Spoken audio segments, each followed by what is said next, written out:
राधे राधे दोस्तों। आज की कहानी का नाम है तुम यहाँ खाना बनाने आई हो। गांव जाओ, सास ससुर की सेवा करो, कहते हुए गुस्से में आकाश ऑफिस चला गया। आकाश की बातें नेहा के दिल को चीर कर रह गईं। उसकी आंखों में आंसू आ गए। रोने लगी वह अपनी किस्मत पर। वैसे तो नेहा को आए दिन आकाश के मुंह से यह बातें सुनने को मिलती थीं कि नेहा तुम बस यहाँ खाना बनाने आई हो, लेकिन हर बार नेहा आकाश की बात को हंसी में उड़ा देती। लेकिन आज ऐसे हालात में आकाश ने वही बातें बोली तो नेहा को बर्दाश्त नहीं हुई। खुद को रोक नहीं पाई और रो पड़ी। असल में आकाश नेहा को लेकर मुंबई किराए के कमरा लेकर रहता था। गांव में आकाश की माँ शीला जी और पापा उमेश जी रहते थे। आकाश की शादी अभी 1 साल पहले ही हुई थी। शादी के 6 महीने तक तो नेहा सास ससुर के साथ गांव में ही रही, लेकिन 6 महीने बाद उसे अपने साथ लेकर आया, यह कहते हुए कि उसे खाना पी बनाने में दिक्कत होती है। खाना बनाने का टाइम नहीं मिलता और बाहर का खाना ठीक नहीं होता। लेकिन शीला जी नहीं चाहती थी कि नेहा आकाश के साथ जाकर शहर में रहे, क्योंकि बहू के आने के बाद शीला जी का भी मन काम से हट गया था। अब काम करने का उनका मन नहीं करता। लेकिन आकाश की मजबूरी को देखते हुए शीला जी ने नेहा को जाने दिया। जब भी कोई नेहा के बारे में पूछता तो शीला जी यही कहती, हाँ बहू को भेज दिया, बेटे को खाना बनाने में दिक्कत हो रही है। शीला जी का टोन ऐसा होता कि नेहा को बहुत खराब लगता। सुनकर चिढ़ से के रह जाती। इतनी हिम्मत कहाँ थी जो सास को कुछ कह सके। और यही बातें आकाश ने भी सुनी थी, इसलिए वह बार बार नेहा को चिढ़ाते हुए कहता, सुन रही हो माँ क्या कह रही है, तुम बस वहाँ खाना बनाने जा रही हो। नेहा दोनों माँ बेटे की हरकतें बहुत अजीब लगती। नेहा के पति के साथ मुंबई आ गई। मुंबई आने के बाद भी शीला जी का रोज सुबह ही फोन आ जाता बेटे के पास। शीला जी कभी नेहा को फोन नहीं करती। उनका शीला जी को अच्छे से पता था कि आकाश सुबह 8 बजे चला जाता है और रात को 7 बजे आता है।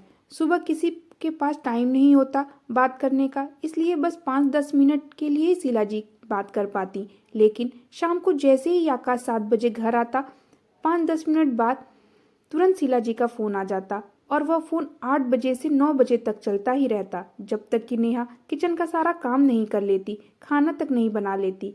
तब तक आकाश आराम से कमरे में बैठकर माँ को एक एक खबर देता रहता। शीला जी एक एक चीज खबर लेती। खाना बन रहा है, क्या बन रहा है, सुबह क्या बना था, अभी क्या बन रहा है, बेटा कभी ये बनवा लिया करो, कभी वो बनवा लिया करो। एक से एक नए पकवान का नाम बताती रहती और आकाश भी मजे लेते हुए, हाँ माँ सही कह रही हो, कल बोलता हूँ नेहा को बनाने के लिए।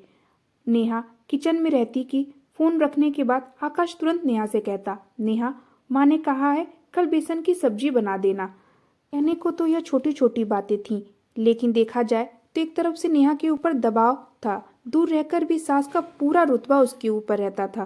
पति के साथ बाहर रहकर भी वह अपने मन का कुछ भी बनाकर खा नहीं सकती थी। दोनों टाइम के लिए फोन पर शीला जी कोई न कोई पकवान बताती ही रहती और माँ का भक्त आकाश एक एक खबर माँ को देता रहता। जैसे ही आकाश ने यहाँ से कहा, नेहा माँ ने बेसन की सब्जी बनाने के लिए कहा है, तो नेहा चिढ़ गई।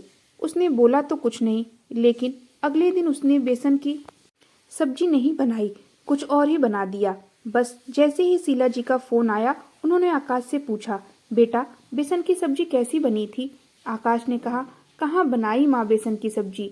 क्यों बेटा, क्यों नहीं बनाई, क्या बनाया उसने। वही माँ, आलू गोभी की सब्जी बना दी, मुंह बनाते हुए। अच्छा रोज रोज आलू गोभी खिलाएगी, बेसन की सब्जी के लिए बोला था ना, तो उसने बेसन की सब्जी क्यों नहीं बनाई। खाना ही बनाने गई है ना, ज्यादा दिक्कत हो तो भेज दो इसे, इससे अच्छा तो तुम खुद ही बनाकर खा लोगे। फोन स्पीकर पर था, सब कुछ साफ साफ सुनाई दे रहा था। माँ की बात सुन आकाश भी माँ की हाँ में हाँ मिलाता हुआ कहता है, सही कह रही हो, एक खाना ही तो बनाने आई है, वह भी नहीं हो रहा इससे।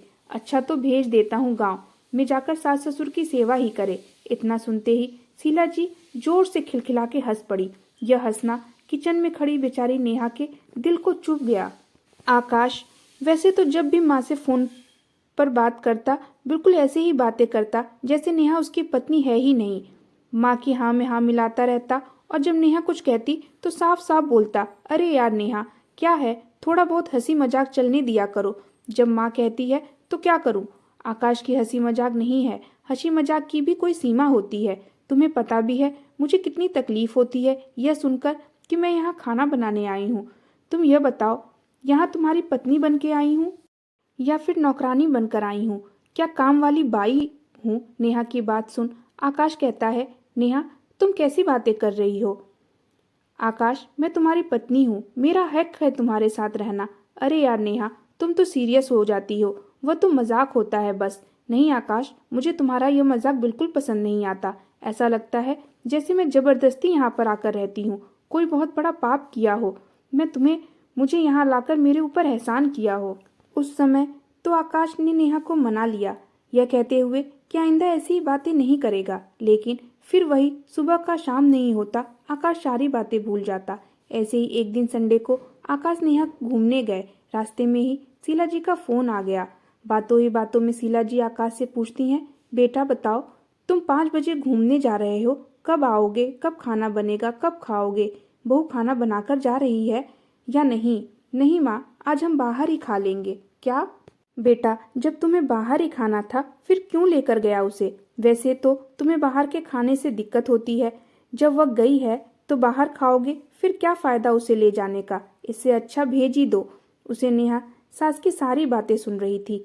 आए दिन बेचारी नेहा की यही बातें सुनने को मिलती। इस पति के साथ आए हुए 6 महीने ही हुए थे, लेकिन इस 6 महीने में एक भी दिन ऐसा नहीं गया जिस दिन उसे एहसास नहीं कराया गया हो कि वह यहाँ पर खाना बनाने के लिए आई है और कुछ नहीं है।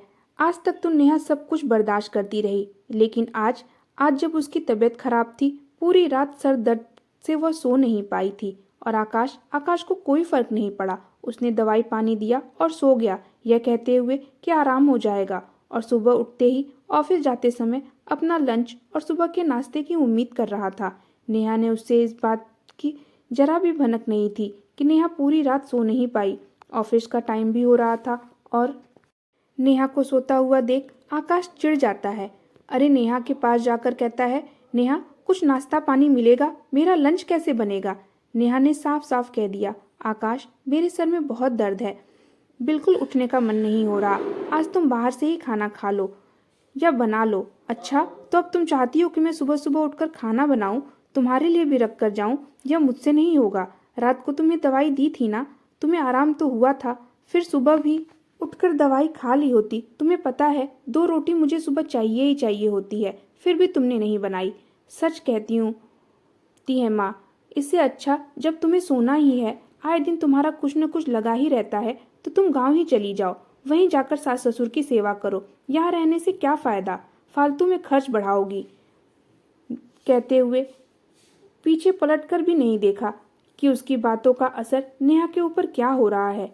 आज तक तो नेहा माँ बेटे की बातें बर्दाश्त करती थी, लेकिन आज दर्द में थी, तकलीफ में थी, बीमार थी, पूरी रात सोई नहीं।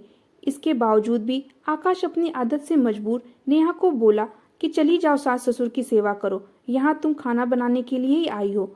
बस यही बातें नेहा को बर्दाश्त नहीं हुई।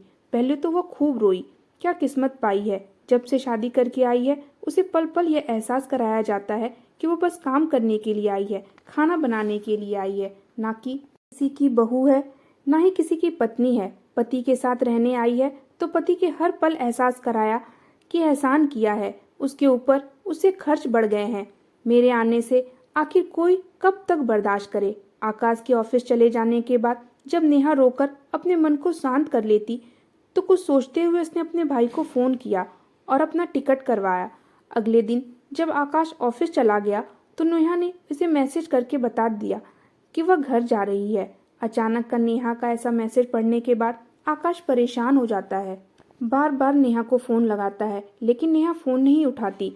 आकाश को इतना तो पता था कि यहाँ नेहा घर गई है, लेकिन अगले दिन जब नेहा घर नहीं पहुंची तो आकाश परेशान हो गया। ससुराल भी नहीं गई तो कहाँ गई। कुछ सोचते हुए आकाश ने नेहा के मायके फ़ोन लगाया तो पता चला नेहा मायके गई है। मायके का नाम सुनते ही आकाश नेहा पर गुस्सा होते हुए बोला, नेहा अगर तुम्हें घर ही जाना था तो तुम ससुराल क्यों नहीं गई, मायके क्यों चली गई, किससे पूछ कर गई। मुझे किसी से पूछने की जरूरत नहीं है। और ससुराल किसके यहाँ जाऊं? सास ससुर की सेवा क्यों करूं? मेरी शादी सास ससुर से नहीं हुई है। जब मेरा पति ही मेरा नहीं है, जब मेरा पति मुझे नहीं समझ रहा, तो मैं उसके पास क्यों जाऊं जिससे शादी हुई है, जो 7 जन्म साथ देने का वादा किया था। जब उसने साथ में एक जन्म भी नहीं रह सकती तो सास ससुर की पास क्यों जाऊं? जब पति ही अपना नहीं है तो सास ससुर अपने कैसे हो सकते हैं? और वैसे भी तुम्हारे माँ बाप को बहू नहीं चाहिए और ना ही तुम्हें पत्नी।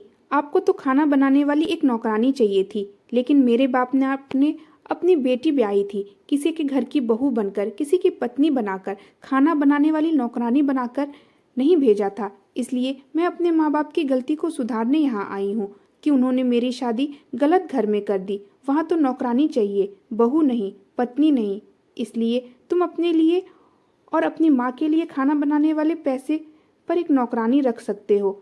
मैं फ्री में क्यों तुम लोगों की नौकरी करूं? जो रिश्ता था खाना बनाने वाले का वो मैंने तोड़ दिया। नहीं रहना मुझे तुम लोगों के साथ।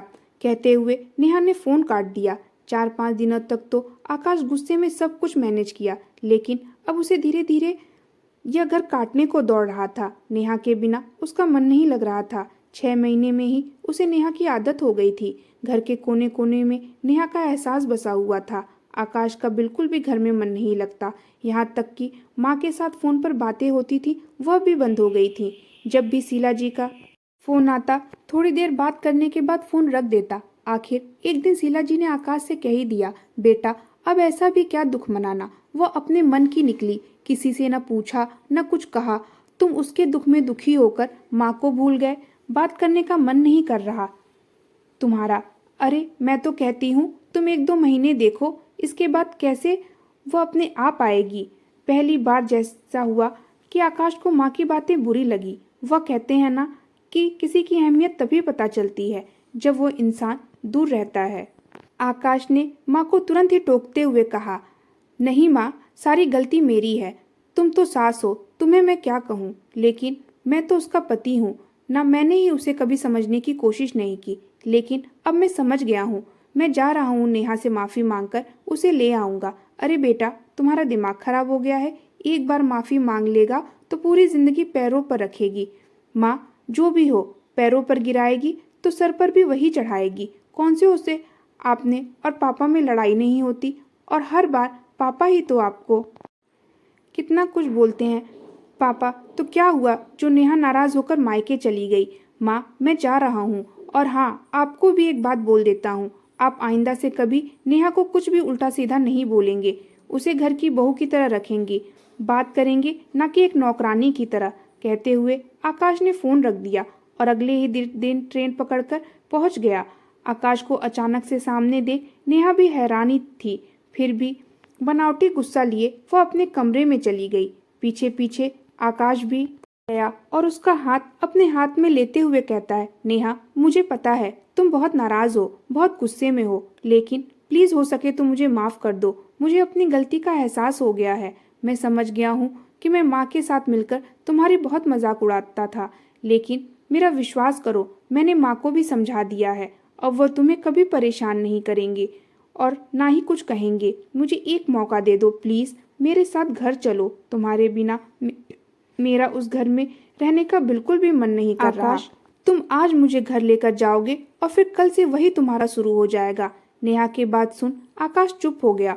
थोड़ी देर बाद कुछ सोचते हुए बोला, नेहा फिलहाल तो अब ऐसा कुछ भी नहीं होगा, और अगर मेरे मुंह से कभी भी गलती से भी कुछ भी निकला तो तुम कि खाना बनाने आई हो या तुम्हारी वजह से मेरे खर्चे बढ़ गए हैं, तो तुम तुरंत अपने मायके चली आना। मैं जिंदगी भर तुम्हें कभी अपना मुंह नहीं दिखाऊंगा, लेकिन अभी प्लीज तुम मेरे साथ चलो। अभी पीछे से नेहा की माँ भी आती है और उसके कंधे पर हाथ रखते हुए कहती है, बेटा गलती तो इंसान से ही होती है ना, और एक मौका तो देना बनता है।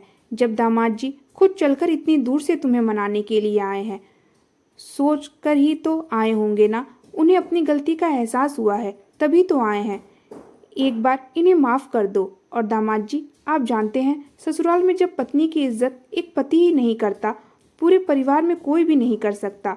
नेहा की इज्जत आपके हाथों में है। अगर आपके सामने इज्जत देंगे, मान सम्मान देंगे, पूरे परिवार में किसी की हिम्मत नहीं होगी कोई उसकी तरफ आंख भी उठा सके।